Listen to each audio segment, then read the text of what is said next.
உங்களுக்கு ஒரு விஷயம் தெரியுமா? ஒரு மனுஷன ரொம்ப பேராசை பிடிச்சவர் ஆக்குறது யாரு தெரியுமா? ஒரு மனுஷன சிம்பிளான மனுஷன் கூட இருந்தாலும், அவன பேராசையா மாத்துறது யார் தெரியுமா? அந்த காசு தான். எப்படி தெரியுமா?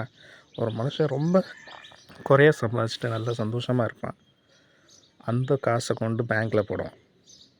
பேங்க்ல நல்ல வரவு செலவு வைப்பான். சரியா? நல்ல வரவு செலவு வைக்கும்போது பேங்க்காரன் என்ன செய்வான்? கொஞ்சம் ஒரு மாதம், ஒரு வருஷம் கழித்து ஃபோன் பண்ணுவான். என்ன சொல்லுவான்? சார், உங்களுக்கு ரொம்ப நல்ல வரவு செலவு இருக்குது. உங்கள் கிரெடிட் ஸ்கோர் ரொம்ப அருமையாக இருக்குது.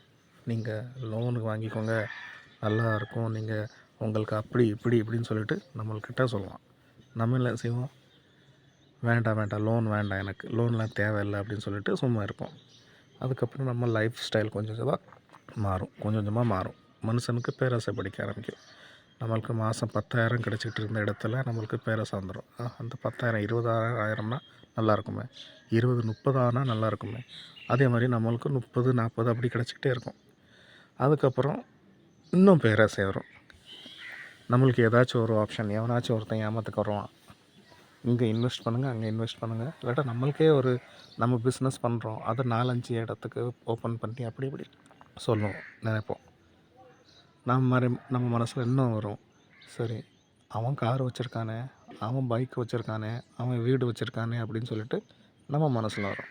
நம்மகிட்ட தான் காசு இல்லையே, நம்ம எங்கேருந்து கொண்டு வர முடியும்? அதுக்கப்புறம் தான் அந்த பேங்க்கு கூட நினைவு வரும் உங்களுக்கு. ஆமாம், பேங்க்காரன் தான் சும்மா நம்மளுக்கு கம்மி வட்டியில் கொடுக்கானே, யார்கிட்டையும் போய் கேட்க தேவையில்லையே.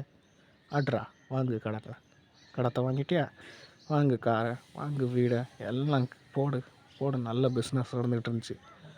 முந்தி 10,000 சம்பாதிச்சவன் இப்போ 50,000 60,000 வெறும் லோன் மட்டும் கட்டுறதுக்கு மாதிரி நிலமை கொண்டு வந்துட்டான். சரி, எல்லாமே நல்லா தான் போய்கிட்டுருக்கு. எல்லாம் போய்கிட்டுருக்கு. திடீர்னு ஒன்று வருது. பிஸ்னஸ்ஸு லாஸ் ஆக போகுது, பிஸ்னஸ்ஸு டவுன் ஆகிட்டு. அதுக்கப்புறம் என்ன ஆகுது? லோன் கட்ட முடியல.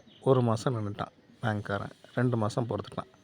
3ஆவது மாதம் ஆரம்பிச்சிட்டான் வீட்டுக்கு வர. கேவலப்படுத்த ஆரம்பிச்சிட்டான். வண்டி எடுத்துகிட்டு போக ஆரம்பிச்சிட்டான். வீட்டு லாக் பண்ண ஆரம்பிச்சிட்டான். எல்லாம் எங்கே போயிட்டு, மானம் மரியாதை எல்லாமே எங்கே போயிட்டு, ரோட்டில் கொண்டு போயிட்டான். அந்த ரோட்டில் கொண்டு போனதுக்கு காரணம் யார்? காரணம் நம்ம கிடையாது. பேங்க்காரன் நம்மளை சுப்பேத்து விட்டான்னு அதுதான் அதிகம் காரணமே அதுதான். ஸோ ரொம்ப கவனம்.